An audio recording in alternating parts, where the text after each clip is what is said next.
Étudier la Bible, un podcast hebdomadaire pour approfondir la Bible, parole de Dieu. Bonjour à tous, on se retrouve cette semaine pour un nouvel épisode de podcast dans l'étude suivie du livre de Josué. Au chapitre précédent, le peuple d'Israël s'est emparé de Jéricho. Alors, tous les habitants étaient passés au fil de l'épée, hormis Rahab et sa famille. La ville ensuite était brûlée avec tout ce qu'elle contient, sauf l'or, l'argent et les objets en fer et en bronze qui ont été placés dans le trésor de l'Éternel. Tout Israël semble s'être montré obéissant à la volonté de Dieu, tout va bien a priori, en apparence seulement parce qu'il y a un homme infidèle qui va entraîner le reste du peuple à la catastrophe. Et c'est ce qu'on va étudier cette semaine dans Josué chapitre 7. On va lire ensemble ce passage. Les Israélites commirent un acte d'infidélité au sujet des biens dévoués à la destruction. Akan, fils de Carmi, petit-fils de Zabdi et descendant de Zérak, de la tribu de Juda, prit des biens ainsi consacrés, et la colère de l'Éternel s'enflamma contre les Israélites. De Jéricho, Josué envoyait des hommes vers Haï, qui est situé près de Beth-Aven, à l'est de Bethel. Il leur dit « Montez explorer le pays ». Ces hommes montèrent explorer Haï. De retour vers Josué, ils lui dirent « Il est inutile de faire monter tout le peuple à l'attaque, 2000 ou 3000 hommes suffiront pour battre Haï. Ne donne pas cette fatigue à tout le peuple, car eux sont en petit nombre. » Ainsi, 3000 hommes environ se mirent en marche, mais ils prirent la fuite devant les habitants d'Haï. Les habitants d'Haï leur tuèrent environ 36 hommes, ils les poursuivirent depuis la porte de la ville jusqu'à Shebarim et les battirent à la descente. Le peuple perdit courage et se liquéfia. Josué déchira ses vêtements et se prosterna jusqu'au soir, visage contre terre, devant l'arche de l'Éternel. Il était avec les anciens d'Israël, et ils se couvrirent la tête de poussière. Josué dit « Ah, Seigneur, pourquoi tu fais passer le Jourdain à ce peuple ? Est-ce pour nous livrer entre les mains des Amoréens et nous faire mourir ? Si seulement nous avions su rester de l'autre côté du Jourdain. De grâce, Seigneur, que dirais-je maintenant qu'Israël a pris la fuite devant ses ennemis ? Les Cananéens et tous les habitants du pays la prendront, ils nous encercleront, et feront disparaître notre nom de la terre. Et que feras-tu pour ton grand nom ? L'Éternel dit à Josué, « Lève-toi, pourquoi restes-tu ainsi prosterné ? Israël a péché. Ils ont violé mon alliance, celle que je leur ai prescrite. Ils ont pris des biens voués à la destruction, ils les ont volés et ont menti, et les ont cachés parmi leurs affaires. Ainsi, les Israélites ne peuvent plus résister à leurs ennemis. Ils prendront la fuite devant eux, car ils sont sous une menace de destruction. Je ne serai plus avec vous si vous n'éliminez pas l'objet voué à la destruction du milieu de vous. Lève-toi, consacre le peuple. Tu ordonneras, consacrez-vous pour demain, car voici ce que dit l'Éternel, le Dieu d'Israël. Il y a un objet voué à la destruction au milieu de toi, Israël. Tu ne pourras plus résister à tes ennemis jusqu'à ce que vous l'ayez enlevé du milieu de vous. Vous vous approcherez le matin par tribu, et la tribu que désignera l'Éternel s'approchera clan par clan. Le clan que désignera l'Éternel s'approchera famille par famille, puis la famille que désignera l'Éternel s'approchera homme par homme. Celui qui sera désigné comme ayant pris des biens voués à la destruction sera brûlé au feu, lui et tout ce qui lui appartient, pour avoir violé l'alliance de l'Éternel et commis un acte odieux en Israël. Josué se leva de bon matin, il fit approcher Israël par tribu, et la tribu de Juda fut désignée. Il fit approcher les clans de Juda, et le clan de Zérak fut désigné. Il fit approcher le clan de Zérak, famille par famille, et Zabdi fut désigné. Il fit approcher la famille de Zabdi, homme par homme, et Akan, fils de Carmi, petit-fils de Zabdi et descendant de Zérak, de la tribu de Juda, fut désigné. Josué dit à Akan, « Mon fils, donne gloire à l'Éternel, le Dieu d'Israël, et rends-lui hommage. Dis-moi ce que tu as fait, ne me le cache pas. » Akan répondit à Josué, « Il est vrai que j'ai péché contre l'Éternel, le Dieu d'Israël, et voici ce que j'ai fait. J'ai vu dans le butin un beau manteau de chinéar, 200 pièces d'argent et un lingot d'or de près de 600 grammes. J'en ai eu envie et je les ai pris. Ils sont cachés dans la terre dans ma tente et l'argent est dessous. » Josué envoya des hommes qui coururent à la tente. Les objets étaient bien cachés dans la tente d'Akan et l'argent était bien dessous. Ils les prirent dans la tente, les apportèrent à Josué et à tous les Israélites et les déposèrent devant l'Éternel. Josué et tout Israël avec lui prirent Akan, fils de Zérak, l'argent, le manteau, le lingot d'or, les fils et les filles d'Akan, ses bœufs, ses ânes, ses brebis, sa tente, et tout ce qui lui appartenait. Ils les firent monter dans la vallée d'Achor. Josué dit, « Pourquoi tu causais notre malheur ? L'Éternel causera ton malheur aujourd'hui. » Et tout Israël lapida Akan. On les brûla au feu, on les lapida, et on éleva sur Akan un grand tas de pierres qui subsiste encore aujourd'hui. L'Éternel renonça alors à son ardente colère.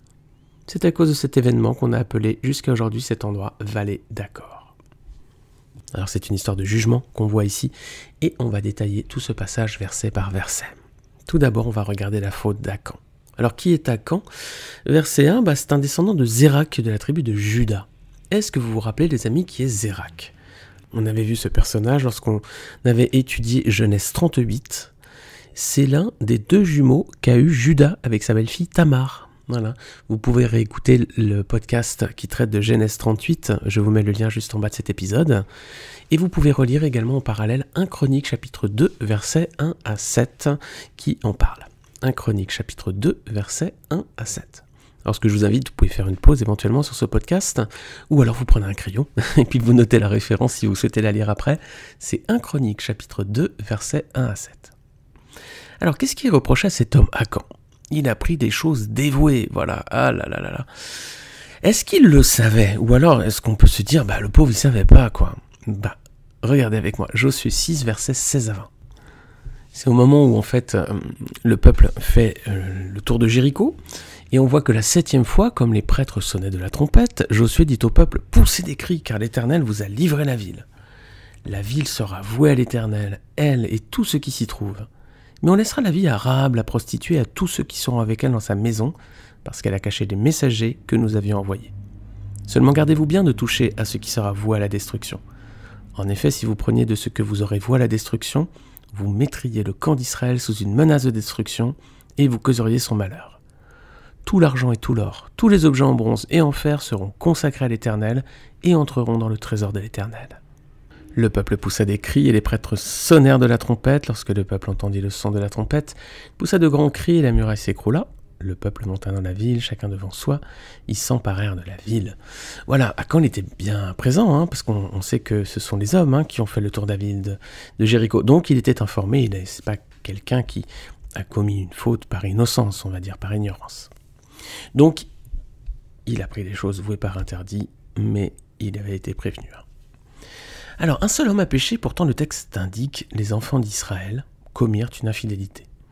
Et la colère de l'Éternel s'enflamma contre les enfants d'Israël. » Alors, c'est un seul homme qui a péché, mais c'est tout le peuple qui est coupable là.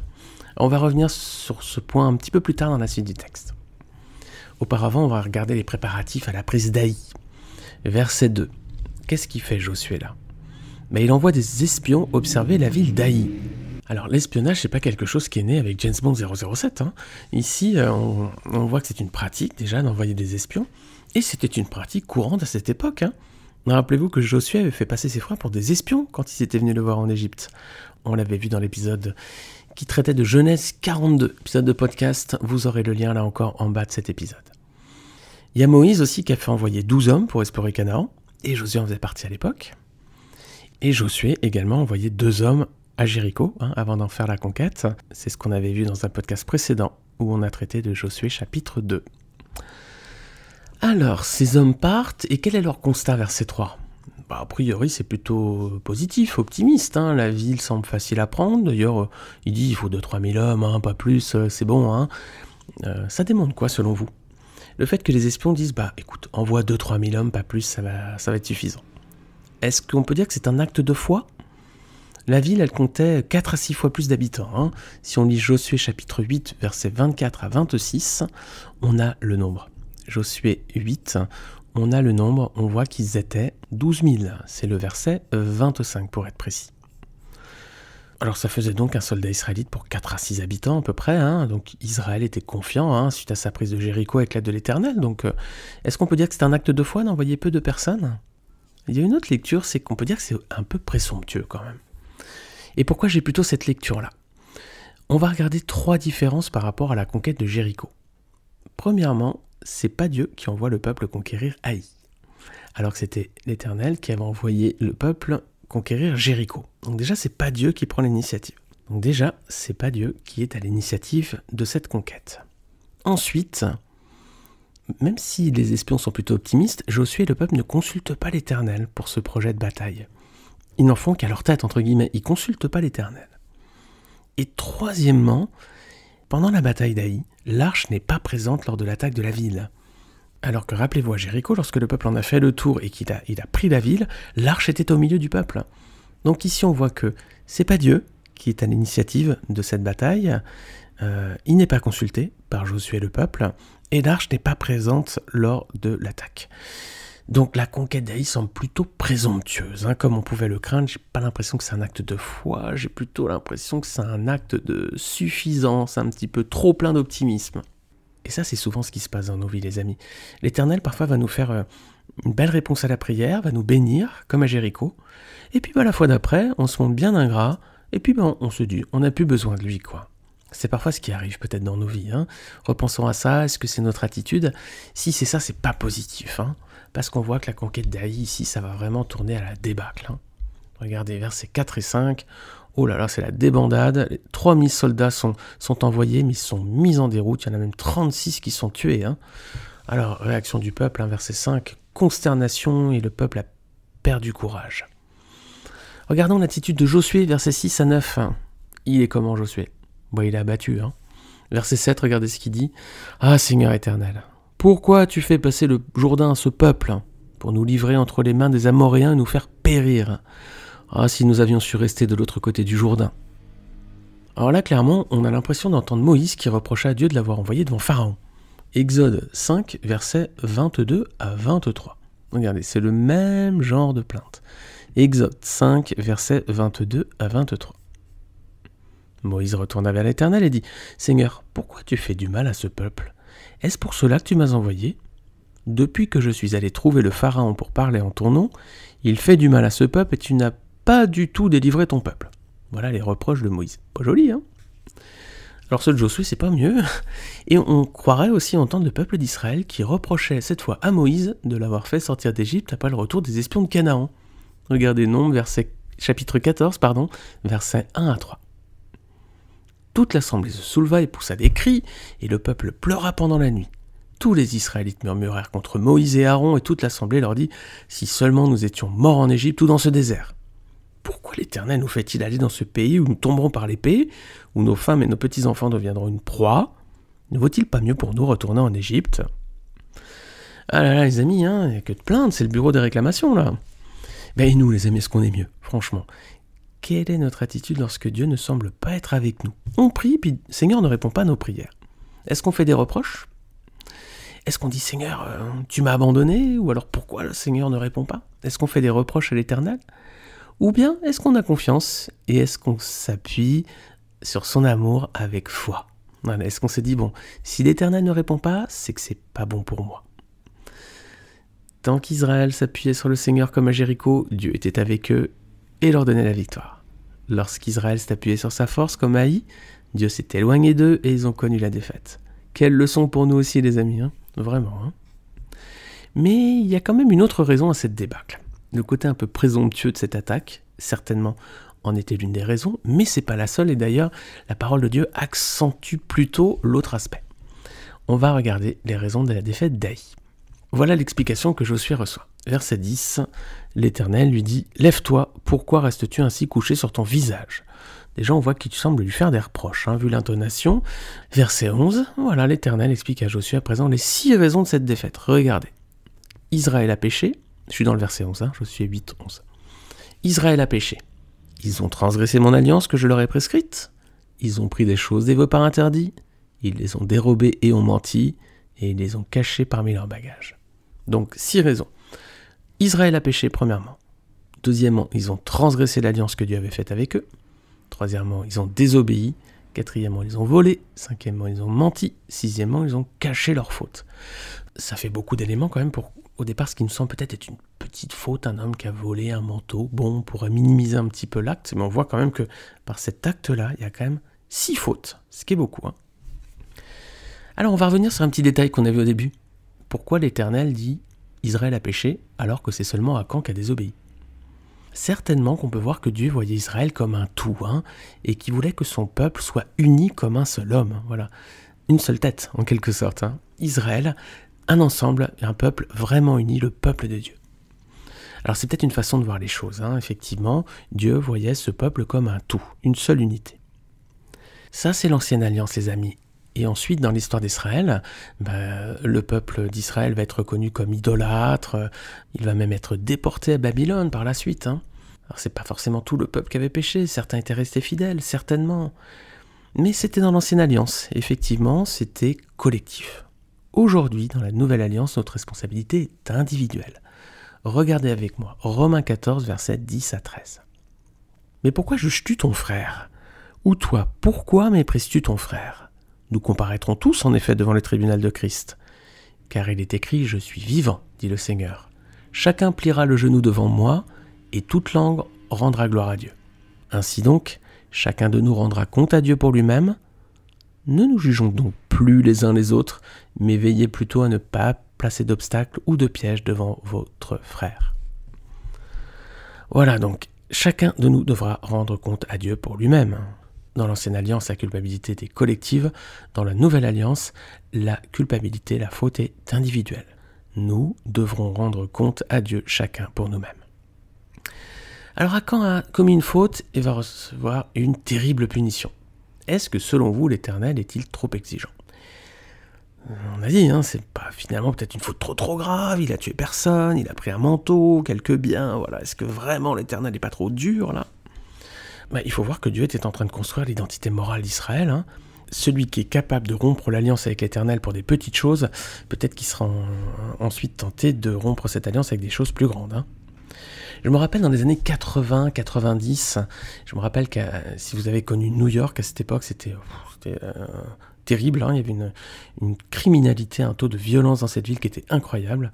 Et le maire de l'époque, Rudolph Giuliani, qui est connu, c'est lui qui était en poste pendant les attentats de 2001, il avait impliqué un principe dans cette ville, c'est que tolérance zéro.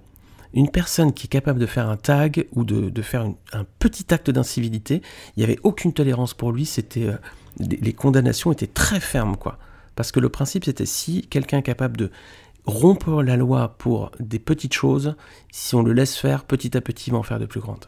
Et on pourrait dire que c'est un principe biblique, quelque part. Et le résultat était tel que, en quelques années, la criminalité à New York et les incivilités avaient baissé de plus de 80%. Et c'était remarquable. Alors ici, Achan a commis une faute, il reçoit une terrible punition. Est-ce que l'Éternel est trop exigeant ? Dieu est en train de construire l'identité de son peuple, l'identité morale. Il faut veiller à garder l'alliance avec lui. Et il veut aussi que son peuple soit saint comme lui. Regardez Lévitique 19, versets 1 à 2. L'Éternel dit à Moïse, transmet ses instructions à toute l'assemblée des Israélites. Vous serez saints, car je suis saint, moi l'Éternel, votre Dieu. Alors dans l'Ancien Testament, on a vu, dans l'Ancienne Alliance, la responsabilité était quand même parfois collective. Pourquoi ? Parce que Dieu voulait l'unité de son peuple, et il voulait aussi qu'il soit saint comme il est saint. Dans la Nouvelle Alliance, la responsabilité est individuelle, chacun rendra compte à Dieu pour lui-même, et puis on reste sur ce principe que Dieu veut aussi qu'on soit saint comme il est saint. Regardez 1 Pierre, chapitre 1, versets 14 à 16. En enfants obéissants, ne vous conformez pas aux désirs que vous aviez autrefois, quand vous étiez dans l'ignorance. Au contraire, puisque celui qui vous a appelé est saint, vous aussi soyez saints dans toute votre conduite. En effet, il est écrit, vous serez saints, car moi, je suis saint. Les amis, vous voyez, il y a des choses qui ont évolué dans la Nouvelle Alliance. Heureusement pour nous, la faute n'est plus collective, elle est aujourd'hui clairement individuelle. Elle l'était aussi dans l'Ancien Testament, la responsabilité est aussi individuelle, mais il y avait aussi une part de collectif. Dans la Nouvelle Alliance, notre responsabilité est limitée à nos actes, mais l'Éternel a toujours la même exigence, que nous soyons saints, car il est saint. Alors, règlement à présent de cette affaire, versets 13 et 14, que doit faire Josué et le peuple ? Ils doivent ôter l'interdit au milieu d'eux, et ils doivent se sanctifier et se présenter devant Dieu demain, pour régler le problème de la faute d'Achan. Voilà les amis, on va s'arrêter à ce verset 14 pour cet épisode de podcast. La semaine prochaine, on verra Achan qui va être donc confronté à son acte, et puis on verra un parallèle entre son jugement et puis d'autres liens dans le Nouveau Testament. On verra ça ensemble dans le prochain épisode. Voilà, je vous souhaite une très bonne semaine à tous sous la bénédiction du Seigneur. N'hésitez pas à partager encore ces podcasts autour de vous, dans vos réseaux sociaux peut-être, auprès de vos amis, auprès de vos frères et sœurs en Christ, auprès de votre famille ou de vos connaissances, si vous pensez que ces épisodes sont intéressants et peuvent leur donner envie de mieux connaître la parole de Dieu. Bonne semaine à tous et à très bientôt.